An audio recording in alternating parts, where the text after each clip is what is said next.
আসসালামু আলাইকুম। এখন আপনাদের দেখাচ্ছি বাংলাদেশি ১০০ টাকার গোল্ড বা স্বর্ণের তৈরি কয়েন। এই কয়েনটি তৈরি করা হয়েছিল শেখ মুজিবুর রহমানের জন্মশতবার্ষিকী উপলক্ষে ১০০ বছর। সেই উপলক্ষে বাংলাদেশ সরকার একটি স্মারক মুদ্রা তৈরি করে সেটা হচ্ছে স্বর্ণের তৈরি ছিল। ২০২০ সালে এটি তৈরি করা হয়। এছাড়াও এই কয়েন সম্পর্কে যদি আপনাদের বলি, এটি হচ্ছে আপনার গোল্ড, যে গোল্ডটার পয়েন্ট হচ্ছে 0.917 এবং ওজন হচ্ছে 10 গ্রাম এবং ব্যাস হচ্ছে 35 মিলিমিটার এবং আকৃতিতে হচ্ছে গোলাকৃতি, টেকনিক মিল্ড। এছাড়াও আপনাদের আরেকটি যে জিনিসটি বলবো সেটা হচ্ছে এটার ভিতরে আপনার বাংলাদেশ ব্যাংকের যে একটি লোগো সেটা দেখতে পারবেন। এছাড়াও এখানে লেখা আছে ইংলিশে বঙ্গবন্ধু শেখ মুজিবুর রহমানের যে ১০০ শতবার্ষিকী উপলক্ষে এটা তৈরি করা হয়েছিল, এটি বাংলায় এবং ইংলিশেও লেখা আছে। এছাড়াও আপনারা অনেকে জানতে চান এইসব কয়েনগুলোর মূল্য কেমন।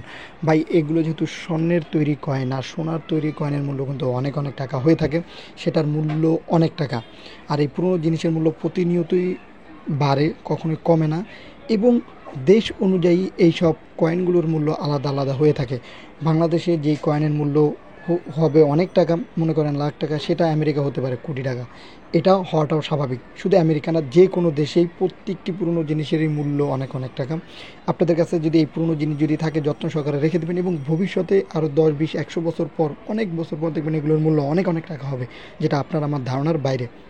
তাই এই কয়েনগুলো নষ্ট করবেন না, ফেলে দিবেন না, এগুলো যত্ন সহকারে রেখে দিবেন, ভবিষ্যতে আপনাদের কাজে আসবে। আরেকটি জিনিস বলবো, যদি আপনারা পুরনো জিনিস কিনতে চান বা বিক্রি করতে চান, তাহলে আমাদের গ্রুপ আছে বেটার কালেকশন বিডি এবং শেখ সাব্বির হাসান মুন্সি, ফেসবুকে সার্চ দিলে পেয়ে যাবেন।